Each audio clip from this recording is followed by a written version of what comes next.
Welcome back to Sixes and Sevens. It's round 20. The season's flying on. Our round 20 previews coming up today.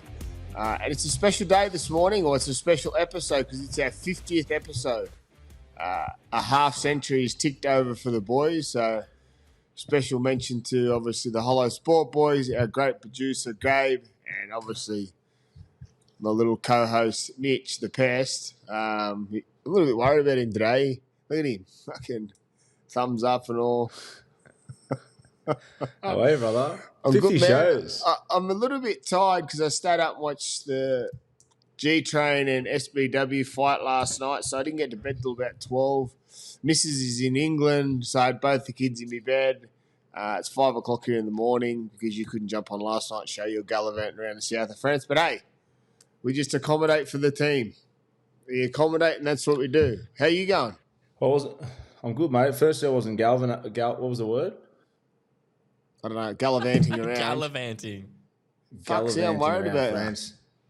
No, I What were you wasn't doing gallivanting around France. Hosting a I had a restaurant. dinner thing. Yeah, I had a dinner on. Hosting a So restaurant, I appreciate us pushing back the day. But great news. Overnight, while you're worrying about me gallivanting, Sam Walker's interview gets dropped. I thought it was a great interview. Hopefully the fans loved it. And hopefully it gets plenty of views. It was one of our best ones, I thought. Just his different approach to footy, and it was a good chat, that one. And then obviously the Sonny and Gal fight today, loved it. Obviously got it at a different time difference here. So it was about 3-4 in the Arvo it was on, but two absolute animals. And congratulations for a great spectacle. Had relationship with both of them, both great leaders, as we know, and two of the best. So would have been good to be there live. Yeah, it was. It was a good fight the fight before. There was a fight on before that was great. Clay Waterman. How good was he? He's a good fighter. He got beaten a points decision by Akuso his last fight when the Tyson Pedro kerfuffle happened. There was a fight there. Something happened. The fight in Penrith, and Paulo Akuso fought Clay Waterman, and it went to a split decision to Akuso, which he thought he was robbed. But it's boxing. That's what happens. I guess the Mundine Sun too. Mundine Sun last night. They're calling out Denny Green's young fella. They reckon there'll be a trilogy for the family, which is cool. Their names live on, and by all reports, Denny Green's young fella can throw hands, and obviously we've seen what Anthony's young fella can do last night. He's a great fighter. But to Gal and Sonny, it's been in the making, and it's done now. What I liked about it was probably not so much the build-up, because I thought it got a little bit nasty, but also after the fight, Sonny became, well, you don't say the bigger man, because I know both of them, they've both got respect for each other, and he went over and, while he probably wasn't happy with the result, but everyone's got an opinion. I'm sure if Sonny won the fight, everyone would be on the back of Gal saying he should have won. But Sonny went over, shook his hand, they had a talk, and they are going to catch up and have a coffee. And hopefully their differences will be dead and buried, because I thought it got a little bit average, some of the lead up to it, about what they were going on about each other. Because at the end of the day, they're both warriors of the sport. What Gal's done in the sport, what Sonny's done in the sport, you can't take away from them. And last night showed that, both in supreme condition to fight each other. Gal at 44, Sonny at 39. We know what he'd done to get prepared for the fight, and obviously Gal, he's just a warhorse. I love the bloke. I could speak for days about Gal. One, as a rugby league player, but also as a human being. He cops a bad rap as a human being. But what he's done for me away from rugby league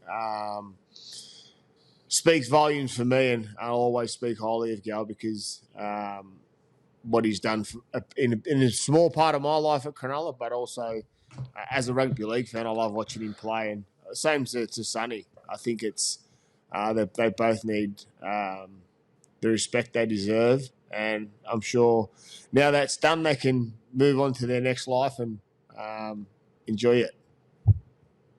Yeah, great words there, brother. I can back you up with that. Same goes for me. Two absolute champions, both been great mentors to me, especially Sonny more than anything in the post-footy career of me. I've made some changes, and I'll keep in contact with Sonny. He's been a good mentor and he's a good role model, great role model. So shout out to Sonny. I thought you were hardly done by, brother, to be honest. I'm not a boxing expert, so I don't understand the point system. But, yeah, I thought either one deserved the win. But, yeah, I thought you were hardly done by. I thought there was a couple of their uppercuts there that were, I don't know. I don't know enough about the rules, Dotty. But some of Gal's body shots, mate. Some of Gal's body punches there too were brutal. But, yeah, two absolute legends. And as you said, two mentors of mine through my footy career and post-footy career. So it's a pleasure to watch. If you want to get taught the rules of boxing, get in the ring, and I'll take years off. I wouldn't mind it, actually. I'm wearing this Reboot shirt. So this is our Reboot logo for all those fans watching. Something me and Todd are very proud of and we speak a bit about. So I've just got that on today. So maybe there might be an undercard in the next couple of years. You've had a couple of fights. But who knows? If I can train up and I can get fit, I could maybe do one of those undercards representing Reboot, doing it for the rebooted battlers out there that are all doing good for the world. We'll just wait and see, my friend. Hey, we'll just put it out there to the universe, and if it comes back, it comes back. You just stay in your little pocket in the south of France, mate. Don't go jumping in the square circle. Yeah, I've got no fear, brother. I like challenges. I know you don't have any fear. But keep that big nose out of the boxing ring. I do want to touch on, before we do the preview, I want to talk about the Sam Walker interview because I had a few kids, and not saying that the players we've done before Sam are different, but a lot of the kids that the younger kids, say at Keebra, a lot of the younger kids that you see around here on the Gold Coast are big Sam Walker fans because they see sight of what he's done. He was there just before them. Only, obviously, he's been in the NRL for a little bit now, but he was out of the system, come out of the schoolboy system. So they all love and listen. So it's good to go to Toddy, sorry. He was PBC. PBC. Was he? Or Ippy?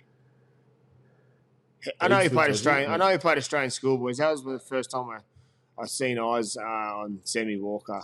And obviously, there's a bit of talk going around now that his uncles, or his dad and uncle, Shane and Ben, are looking to get the Titans job, wanting the Titans job. They've put their pitch. Obviously, who knows where it will go, even though if Desi does keep his job. But it would be interesting to see if the Walker brothers were to get a Titans job or a coaching gig, would Sam follow?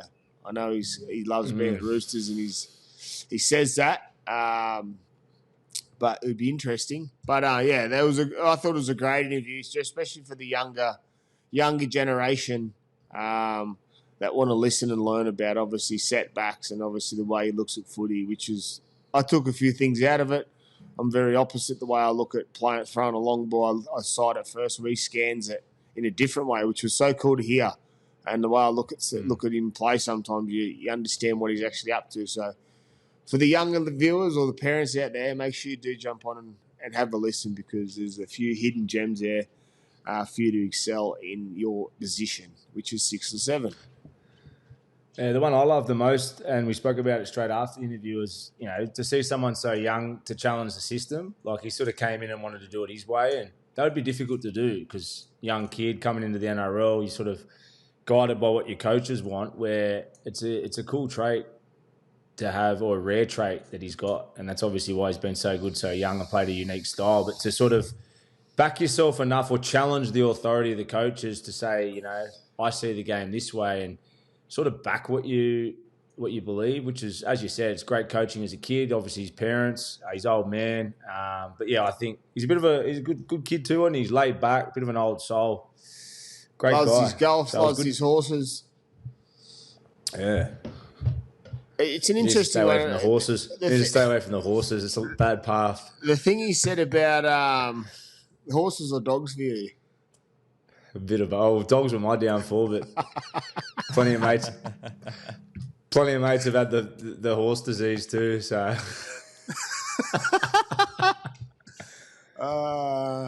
the dog was a fair gamble for me.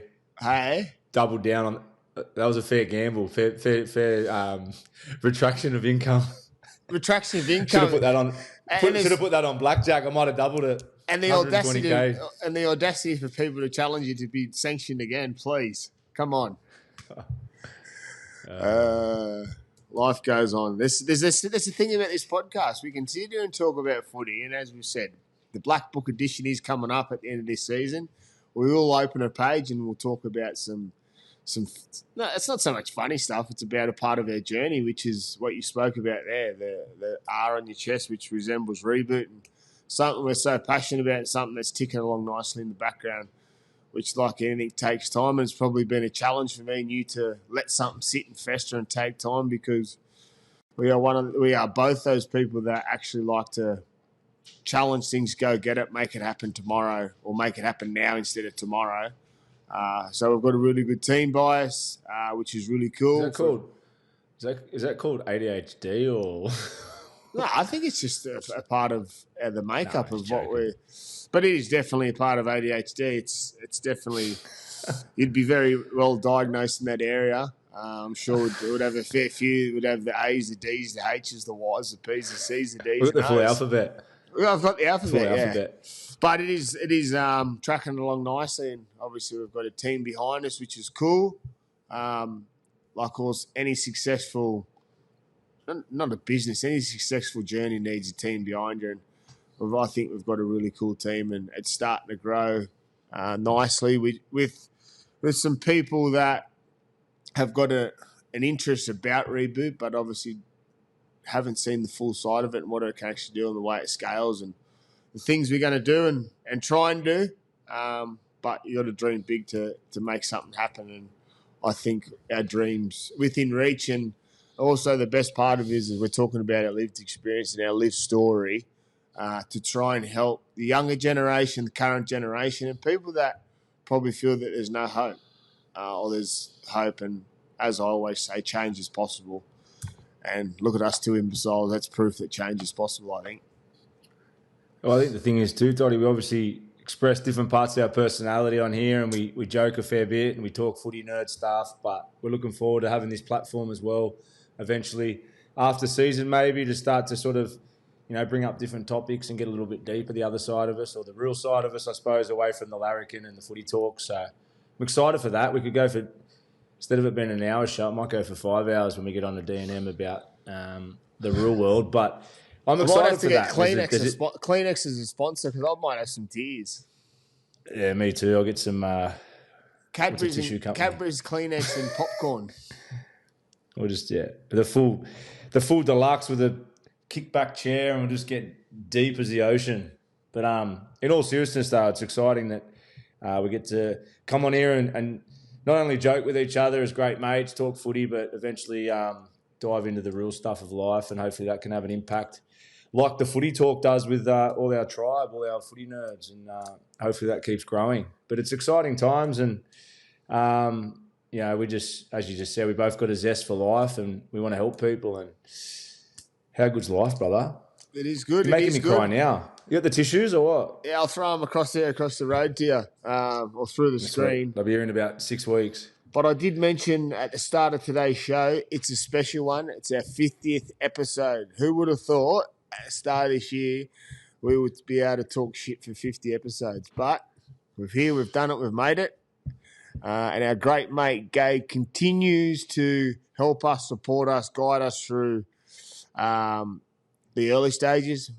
50 episodes is very, very raw, I think, for a lot of people that are been in the podcast game for a long time. But we are, and today is round 20 preview, and Gabe's got a bit of a mix-up today. Instead of Dust doing all the talking, Gabe's going to lead us into the games. Who's playing, who's in, who's the ins are, and who the outs are, and then we can dissect it our way and leave the intros for Gabe. So over to you, Gabe. Come on, Mr. Footy, Gabe. First game, round 20, Thursday night, Suncorp, Brisbane, the Dolphins versus the Cowboys. Key ins, obviously, for the Dolphins, the hammer returns, Bromwich, and the outs are, I'm about to butcher this name, is Kulakfu? Kulakfu? Yeah. So he's out for the Dolphins, and obviously just a key out for the for the Cowboys is Jordan McLean. How do you see this one panning out, boys? I'm going to have to stick with the Dolphins. Up there in Brisbane, I think they will be too good for the Cowboys. I still think there's a little bit of unrest at the Cowboys. Obviously, when there's speculation about coaches, it means that there's... But they'll be working hard to support their coach, I'm sure, the Cowboys. But I just see the Dolphins. Both teams have got an important... it's important for them to win. They need to win to stay around that top 8, but I believe Dolphins can get the job done. We always talk about him on this show, and it's warranted every time. We don't just hype him up because he's the hype machine. But Isaiah Katoa, welcome back. The hammer at fullback off an Origin win, off an outstanding Origin performance. I think he'll grow in confidence, even though he doesn't probably need much. But, yeah, I see the Dolphins winning in a tight one. The Bromwich boys are huge ins. That's one thing that the most impressive thing about the Dolphins the last 6 weeks has been the form that they've showed without all their middles. Obviously, they've got some season-ending injuries, but to get the Bromwich boys back, they're obviously a bit older in the tooth now, but their leadership and their class is a huge in for them. Only one of them, Nicarima back? Sorry, just the one, but it still adds Kenny leadership, and it gives them just gives them an edge, I think, coming into this back end of the year. When's Nicarima back? I'm not too sure. Nicarima, I think it was a bad. Estimated to be round 23, round 24. Yes, it's still 4 He's weeks. a big one too. Yeah. He was playing great leading into that, but so obviously Hammer back. He was going underrated, wasn't he? He was. I thought his form was as good as. Obviously, a lot of it was coming off Katoa's ability to create space, but he was in everything: support play, half breaks, setting up tries. He was outstanding. So he's a nice little reward for them in the next few weeks to come back if they can get some good form. But so Avarillo will go back to centre with Hammer to fullback. Yeah. That's their best side. So obviously, I'd like to see Kurt Donahue at 6 instead of O'Sullivan. Me too. I think they just lose a little bit. Not saying that O'Sullivan's a poor player. I just feel they lose that explosiveness. They lose that bit of run threat when he's out the back. So, but I'm not the coach. It's sort of just true what you're saying, isn't it? Because Sully's more of an on-ball half. He's, as you said, speed's not his greatest strength. So it's funny. It's sort of a bit of a weird dynamics. They kind of need someone with speed out the back of Katoa, don't they? Yeah, well, you've got the hammer. Yeah. On the team list here, they've got Avarillo listed at 6. They've got Avarillo listed at 5'8", and the centers are Fegai and Herbie on the Where's team list. O'Sullivan? I don't see O'Sullivan in the squad here. I don't mind Avarillo at 6. Well, there's the answer to that question. I would have said him more. In reserves. I would have said him more Kurt Donahue at 6. So there you go. The Dolphins for me. Dolphins for you, Mitch? Dolphins for me. I think Cowboys will bounce back. They would have got a lot out of last week's game. They obviously, first time they kept the team to two tries. They need to do that against Dolphins, or Dolphins could put on a cricket score with the way they've been defending. I just think back if they to keep the it last tight. time. I just think back to the last time Dolphins played Cowboys. They absolutely lapped them. They just caused havoc on the left side of the field, running down the left side. And I just don't see it any different. Second game, first game of Friday night at Sharks Stadium in Sydney. We got the Sharks versus the Roosters. Key ins for the Sharks are Jane Beryl and Stone Street returns, but he doesn't seem to be in the starting squad, so thanks for that information, NRL. And the key outs are Hugo Savala and Chatty Townsend returns for the Roosters. That's blown my mind, that one. The great Chad Townsend who's had an awesome career, but Sandon Smith was going great. I want to ask Toddy a question. Is that because they don't want two sort of looser players together with Sandon and Sam Walker? I don't understand why they brought Chad back in.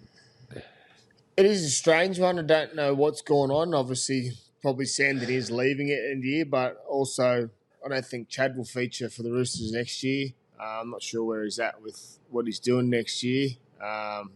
So I thought they would have went with Sandon. I don't think the way him and Sam would play, even if they are a little bit both erratic and play with either eyes up footy, it's not going to affect them. So I'm not sure what's going on. I'm with the Sharks here. I like the Sharks from last week. I think if they can continue what they started last week and gives Nico the momentum, we spoke about that everything falls on Nico when they have a win or when they have a loss. A lot of the times they have a win is on the back of their momentum and how they bring Nico into the game. So a lot of it falls on the other players for the Sharks, so it doesn't always heap on him. And I think they would have spoke about this week. It's a massive game, both on 20 points, both looking for the top 8. Shark Park's a tough place to go to. I just think I see the Sharks going at Chatty. Making he's been out of first grade for a few weeks. I think it's 6 weeks now. I'm sure in the back of his mind he probably would have thought he's year at the top's probably done, but he finds himself back there. But welcome back, Chatty. And I know you'll go out there and do well, but I see the Sharks putting some pressure on him this weekend. And they're your cheddar, aren't they, Toddy? Sharks are my chair. Having second thoughts. Cut back flip now because Chad's in. I knew Chad was in. Chatty's going to tear the Sharks apart. Sharks are my cheddar. I'm going to go Cronulla as well, to be honest with you. I think Hugo Savala's a big out. I just think, obviously, Chad's been a great 7 and he's obviously got all the experience in the game now. He'd probably say himself, I just worry about his legs at the moment. He's just a bit slower. If Cronulla can get some momentum and high completions and Nico plays like he did last week, building his game around his running game and support, he might have a bit of a field day down that edge. If they can get Nikora's the back rower that'll be on Chad, I think, on that right edge. If Chad defends on the left, and he runs great lines. He's made a heap of line breaks, creates a lot of space. So, I agree with Toddy. I think if things go well for Cronulla and they bounce off the momentum from last week, they could create some opportunities down that edge. But at the same time, Roosters are playing great. Do you see Nico continuing his form? Yeah. I think he'll have another big game. Finding his legs, you reckon? I just think we went into detail on Tuesday show about the style of footy and being ex-halves. We spoke about it in detail about sometimes narrowing your focus to what works, and he found what works for him last week. So I'm pretty sure he'll recreate that this week. That'll be his intention. And if his team can aim up in the middle and he can create some field position, I think he'll have a field day. Next game on Friday night, Combank Stadium, Penrith Panthers versus the Rabbitohs. Key ins for the Panthers. Brian Toto returns. Dylan Edward returns. There's some other names in there, but they're not in the starting lineup. Outs. Nathan Cleary not listed as playing. So Brad Schneider goes into 7. Tungo out, as well as Isaiah Yeo out. And for the Souths, obviously Latrell Mitchell returns. Campbell Graham out. And, Ewan Aiken in. Sean Cappy in. What do you think about this one, boys? Do my Rabbitohs have a chance? They're a chance. Oh, I'll take a chance. They're a rugby league god's chance. Everyone's a chance. Are you a chance? I'm not playing. We're a chance in that boxing ring representing Reboot 2027. I'm going to go...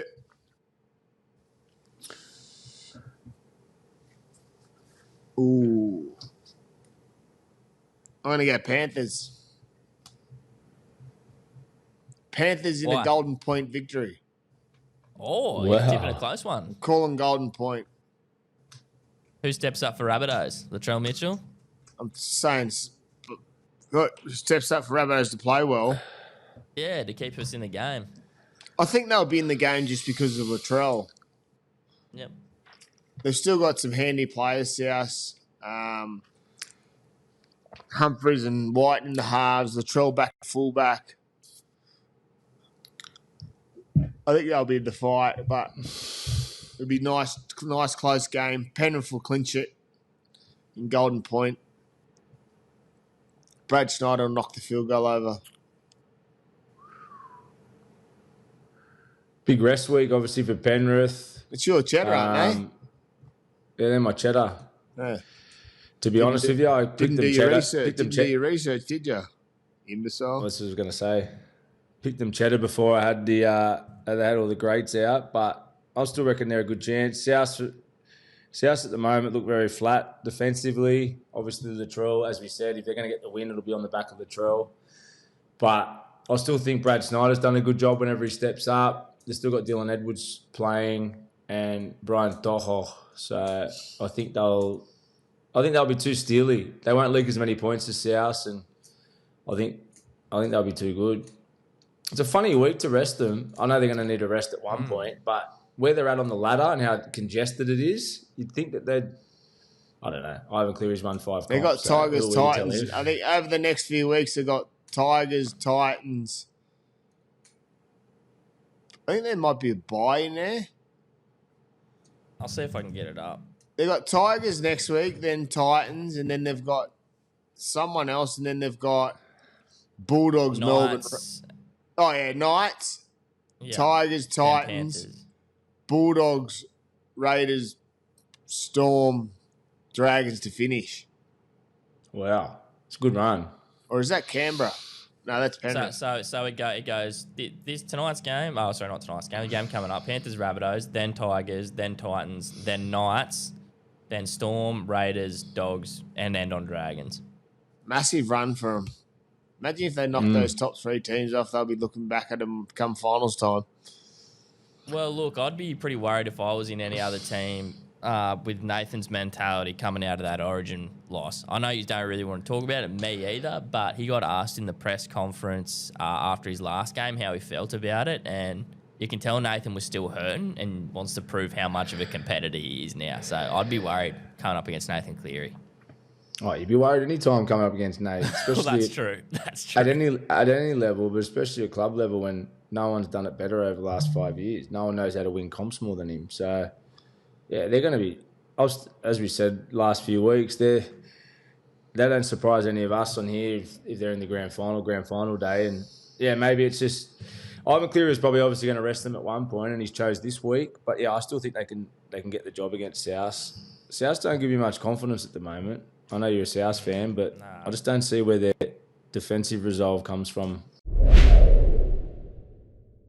Our next game, Saturday, out at GIO Stadium, the Raiders versus the Eels. Ethan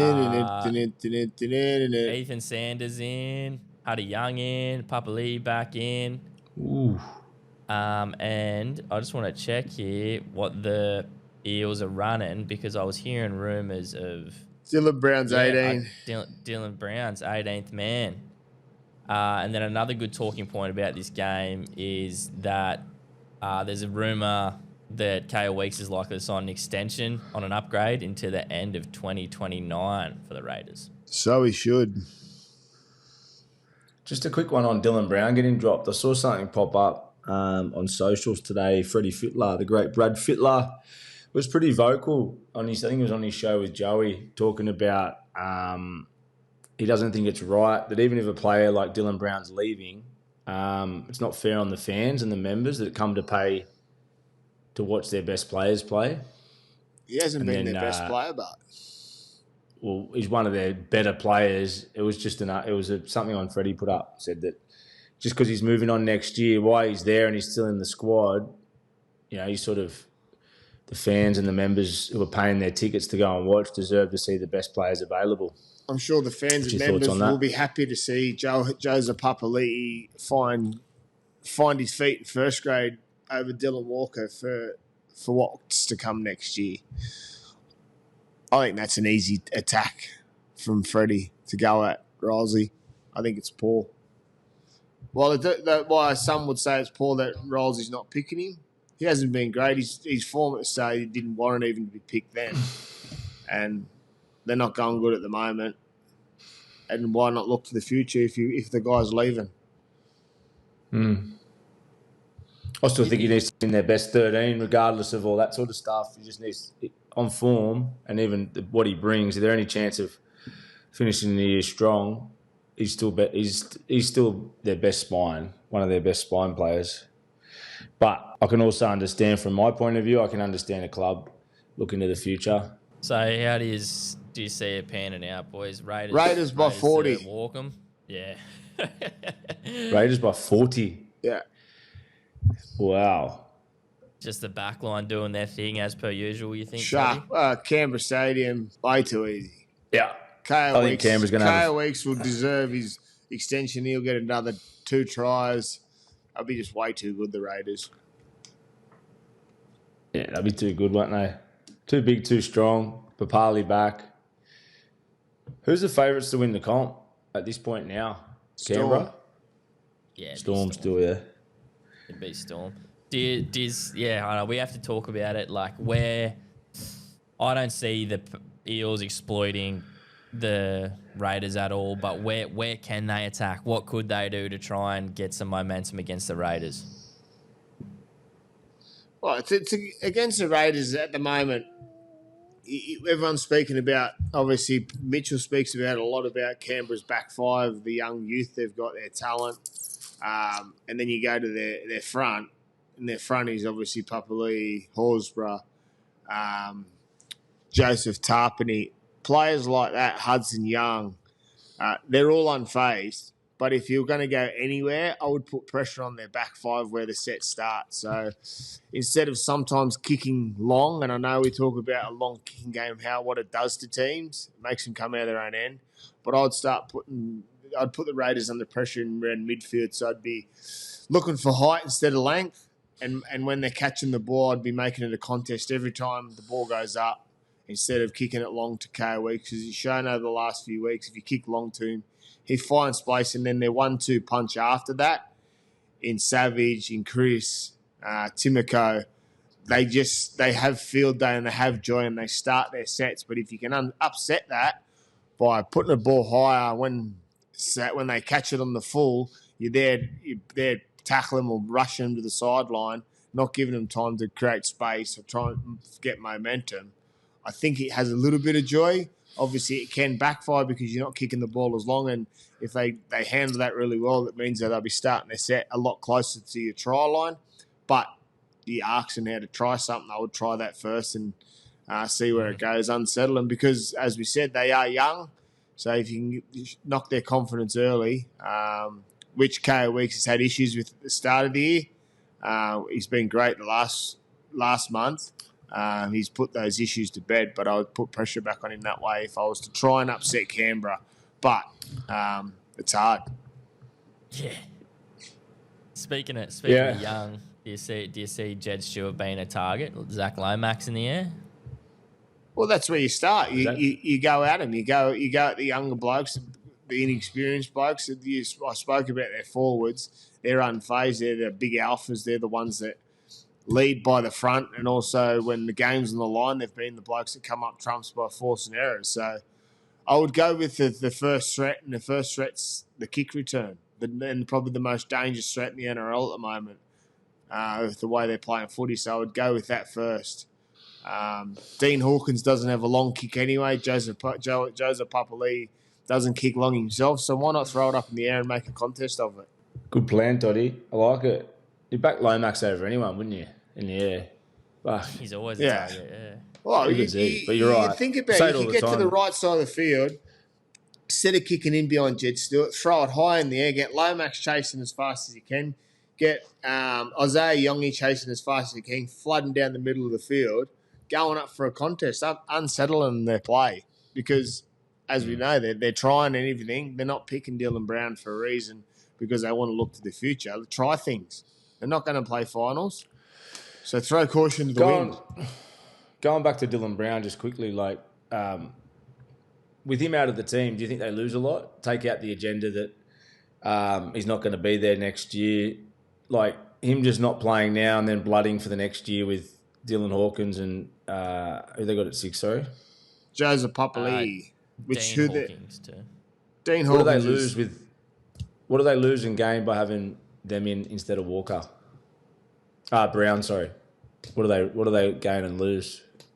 Well, it's obvious what they gain for. Not so much Dean Hawkins, because we know Mitchell Moses is there. They're looking for a 6 to partner Mitchell, aren't they? So the more game time we know in first grade playing 5'8" is he's better equipped for next year. He's better equipped for next year. So I believe that's what they gain. Obviously, they lose experience. For now, nothing? For now, nothing too much other than game time. Like, I don't think Riles would be doing this if they were contested for finals. No. I'm with you. Dylan Brown's the best option to play 6 or 7 for the Parramatta Eels. But obviously Riles has got a decision to make, and a hard decision. Apparently, from reports, is that Dylan Brown was offered to go to Newcastle early and he said no. So if Riles had this conversation with him and it didn't spook him and say, okay, well, now you're leaving, this is me eating sour grapes, I'm going to put you in reserve grade because you're leaving us, that's poor. But for me, knowing Riles, he would have the conversation with him and saying, okay, if at the back end of the year we've got nothing too much to play for, I'm going to experiment what I've got.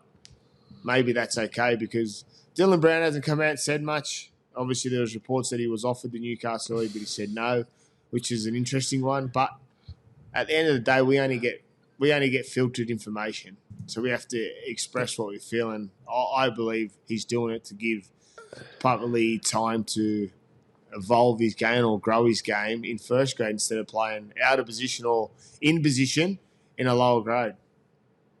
We'll get to Newcastle soon, but that little puzzle's got a bit of spanner in the works too now up there, hasn't it, with the rumours around KP leaving? Next game on Saturday, Core Stadium, Sydney, Bulldogs coming up against the Dragons. Some key ins for the Bulldogs. They get their main man Stephen Crichton back. Obviously, the controversial one is Lockie Galvin starting halfback, and also the return of Kurt Mann to the bench, and Dragon squad's pretty much the same. You got Ilias in the reserves. Well, they've pulled the trigger. Galvin's the one that they're putting in the 7 after all the conversation we had and then all the media's speculation. So I'm excited to watch this one. I'm keen to see the style that they play with Galvin and then the way that they move forward and how they look with the decision. So, yeah, I'm excited to watch this game, and I think the Dogs are going to be too good. Steve Crichton, as we spoke about, Nathan, the Penrith boys, hurting after Origin. I'm sure Steve Crichton is as well, and he's ready to get back and bring all that, I don't know, regret, pain from Origin series and then invest all that determination into the Dogs team as the captain. So, yeah, I'm really excited to watch the Dogs over this next 6-week period. They're a chance of winning a comp. There's a heap of talk around who's the 7 and how it's going to look. It's their time. They're up there. They're in the sniff just as much as the other 4 teams in the top 4 as a genuine opportunity to win a comp. And I'm excited to see the direction they go over this next month. It'll determine how they finish the year, and the combinations are vital. And excited to see how Galvin links up with Burton. There's a lot to love and a lot of anticipation around the Dogs over this next period. Dragons, I think, will be just same old Dragons. I don't think they're going to have the points in them and the defensive steel to hold up against the Dogs team this week. I'm going to go against you. I'm going to go the Dragons. Wow. Tell us why. Why? I just think over the last few weeks, they've been in tight contests. I'm unsure about the Galvin experiment. I've seen him the other week when he started. Obviously, Burton was in the centres. I thought they come up with a lot of errors. I think if in his back of his head, he'll be playing calculated, so he'll be taking less risks. I think if you take less risks as a player because you've got pressure to perform for your club, I think it takes away from his footy. So I think he'll be overthinking it, you reckon? Be overthinking, uncomfortable. I think they'll come up with a lot of errors still. And I think the more errors they come up with, they'll give... Dragons can attack. The question mark I have when I say Dragons will win is how many points they'll leak. If they can have some defensive steel early, I think Dragons have got enough points to beat the Dogs if the Dogs are on an off night. So while I've tipped the Dragons, other things need to fall into place for me. Lachlan Galvin needs to play calculated and not take risks because he's worried about the way he's playing, which takes away from his football, which sometimes happens for young kids when they're trying to just play their game to get through it. And I'm sure they'll be wanting him to take his risk because that's why he's in there. They're saying that they need more attack, so that's why they put him in there. Also, that then could cause him to come up with poor errors or forced mistakes. And then also the Dragons, I know they can score points, so if they can receive enough ball through the Dogs' errors, I think the Dragons can win. Boys, like I know this Galvin drama, it's been the talk of the season, but I don't know. There's no denying that it shook things up at the Dogs. Like, I remember a few weeks ago, Mitch's goes, well, what I would do is I'd put Sexton in and I'd let him take the reins at the end of the year. And it looked like they were going to do that last week, and they win the game. And then they just flick a switch. Like, if you're winning games, you think if it's not broken, don't fix it. You know what I mean? Like, I don't understand the chopping and changing for the Bulldogs. Well, we did hear, we to be fair, if we were switched on when we received the voice message on our Instagram, we would have knew that this was happening 2 weeks after Origin. We're not going to reveal our source, but we've got inside information that 2 weeks after Origin, the team will be changed. So I will just leave the source there. But if you listen back over that message, it was there put in the platter for us. Next game on Saturday, the Storm coming up against Manly. Ins for the Storm. Munster returns. Xavier Coates returns. And ins for Manly.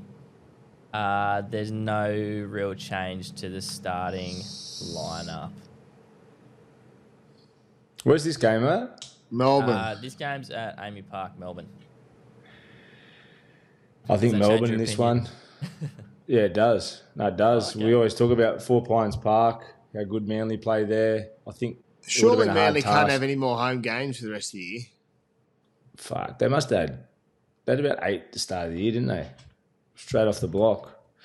I think Melbourne, as I was going to say, would have been difficult even at 4 Pines Park. I just think at home, Manly travelling. I just think Melbourne will have... They got all their Origin players back. Obviously, the great man, Jerome Hughes, is just in red-hot form. The whole team's good. I just think they'll be too steely defensively. Something that Manly... It's hard to get a gauge on Manly. Week to week, you just don't know if they're going to turn up for 80 minutes and even in periods during games defensively. So I think Melbourne comfortably in this one. Yeah, I'm with you. I think Melbourne win. I think they continue to push on to the back end of the year. Obviously, they know they're sitting comfortable if they've still got Ryan Pappenhausen out with his injury. I thought Meany's been really good at fullback. Obviously, he's no Ryan Pappenhausen, but he's been great. He fills the spot there, comes up with some really good plays in his own methods. But I just think they'll be too strong. They'll roll through Manly's middle and have too much joy. Rolling the ruck in Harry Grant, as we spoke about, Hughes, Munster. They'll have a field day through their middle part of the field this weekend. Yeah, it's one of those things you got to ask, boys. Where could Manly? Where do you see their points, if at all? Oh, I think Manly... They've got points. Manly have got points both sides of the field. They've shown that over the last few weeks in their performances. Obviously, Turbo and the centres, Ruben Garrick. They've got strike and they've got points. I just think the limited points they'll have won't be enough to beat Melbourne. I think Melbourne score more points than Manly can produce. While they'll have opportunities to score and they'll score points, I think Melbourne outscore them. Midfield shape for Manly, for me. Yeah. Midfield shape, which is... Melbourne do defend tight, and those midfield shapes, especially when Cherry's playing really good and asking heaps of questions, there is opportunity there if done properly, and obviously with Turbo and the threats they got, Kohler out on the left. So, yeah, if they complete well, and they kick well, there'll be opportunities in that midfield. I just don't think defensively they'll hold up enough, keep Melbourne to enough to a limited amount of tries. Melbourne will score too many points. Next game on Sunday, Leichhardt Oval, West Tigers up against the Titans. And the big in and talking point for this game is the return of Mitchie's mate, Taylan May. What do you make of that, boys? Battle of the Spoon. Spoon bowl. Spoon Fair bowl. point. It is. I actually don't mind watching these games. I think sometimes these games are the most exciting of the round, just because both just probably not. We're both bottom of the ladder defensively, and they've both got individually. They've all got attacking players that enjoy playing with the ball. So I mean, it's not a game that's going to win a competition or teams are going to challenge for the top 4, but I reckon it'll be exciting to watch. It'll be an open style. As you said, Taylan May, congratulations, getting his debut for the Tigers. He'll boost them. Yeah, I just think I'm going to back Tigers in this game. I think out of the two, as Toddy just said, battle of the spoon, out of the two bottom sides, I think Tigers are the better side. And I think Dewey's playing well. Dewey played a good big game last week. Picked at 13. I could see him scoring. I don't mind him now. He's Mr. Fix-It. He could play anywhere. Yeah, I think he's good at 13. Modern lock, way the game is. Big running 5'8". Playing with the middle ball playing. I'm with you. I'd like to pick the Titans. I think if it was up here in Queensland, the Titans would get the job done. But I think down there in Sydney, Tigers get the win. I think they'll have too much defensive steel. I think Titans will get joy early. But Tigers have shown this year that they'll stay in the fight. And I think they'll have too many points late for the Titans. And they'll come home strong. I think the Titans will have all the rub of the green early. They'll be in the box seat, but Tigers will run them down. Is Taylan the strike the Tigers have been missing? Is his addition enough to, at least give the Tigers somewhat hope? Obviously, you don't see him winning too many games this season, but is he going to improve their team a lot? I think This first game this week, he hasn't played in however long. He'll be fatigued this week, but he's a great player, Taylan. He's tough, he's strong, he's got great footwork. So if they can get him early ball, he's definitely going to be an asset. I think you also look at that, yeah. You look at the Tigers, they're looking to next year, looking to how it will look, how it will benefit the team. Not so much this weekend because, as Mitch said, he hasn't played in a long time. I don't even know if he's played any New South Wales Cup games. And I'm sure if he has, it's not going to be nowhere near as fast as what he'll receive this weekend. But it's looking to their future. It's going to benefit the Tigers next year, next week, moving forward. It might not benefit him this week. He'll produce some good plays and come up with some probably moments. But will he go out and blow him off the park? No one's probably expecting him to. But it'll help him and it'll welcome him back into first grade and give him the confidence to know that he belongs there, and it'll help him out moving forward. Next game on the Sunday, we've got the Knights, where there's a little bit to talk about, coming up against the Warriors. This one will be at the Knights. The ins for the Knights is Gamble, but he returns to the bench. Dylan Lucas is obviously out. Dane Gagai to fullback. Fletcher Hunt moved into the centres. And for the Warriors, the main return here is Kurt Capewell. Newcastle's the most talked about team that's on the bottom, near the bottom of the ladder. They get that much publicity. I want to ask you a few questions because I've played there and obviously Gabe lives there. It's great you brought that up, Toddy, because we spoke about last week James Graham's comments about teams being consistently average. The Knights and we speak about Origin and who's the favourite and was one side overrated more than what we should have expected of them. Is the pressure that's put on Newcastle to be a top 4, top 6 side overrating Newcastle and we're just getting what we should get? Because as you just said, we don't speak about the bottom sides that finish majority of the time down the bottom half of the ladder or just hanging on to the 8 like we do about Newcastle. There's always this huge expectation that Newcastle should be... How many finals they Hey? won? They've made finals the last 5 years, haven't they? They've had a good success. 4 out of the last 5 they've made finals. Yeah. But they've left their run late. They've been thereabouts. That's why I'm asking. Do you think we're saying it, or the fans and everyone has expectation because they think they deserve better, or? Well, I think everyone always just thinks they deserve better because what Joey created there. Everyone goes there, and anyone that goes there, and as you would know when you go there as a player, the pressure's put straight on you. Is it the next year to Johns? Are you going to be the same as what they had? And that's a massive rap on Joey for the legacy he's created there. But does that legacy create pressure for the people that come in? Obviously, KP's the man of the moment there. I agree with you, Toddy, but do you still think it's the Joey based around the golden days with Joey and that, or do you think it's based the expectations on what they've done the last 4 or 5 years and that they expect the expectations more? is definitely on that. Expectations on they got one of the, if not the biggest superstar in our game. That there is, and I listened to Joey speak yesterday and listened to Matty speak yesterday saying that Matty was very, Newcastle need to do whatever they can to keep Kalyn there. And then Joey spoke about he's got no animosity against Kalyn, what he's done for the club on the field, what he's done for off the field, for their fans, their support base, things like that, that if he wants to leave, he's happy for him to go because what he's put in place for Newcastle since he's been there. So that's what happens. If he was to go to a team to be a part of that, if he goes anywhere, he will then create that hype for them to be a top 4 team or a top 8 team. So he'll always have that added pressure of wherever he goes that they have to be in. But at the moment, that's because he's at Newcastle. So Newcastle gets that. And for the people that don't know, obviously there's rumours of KP linking with a manager out of New Zealand with the implication that he's likely to move to rugby.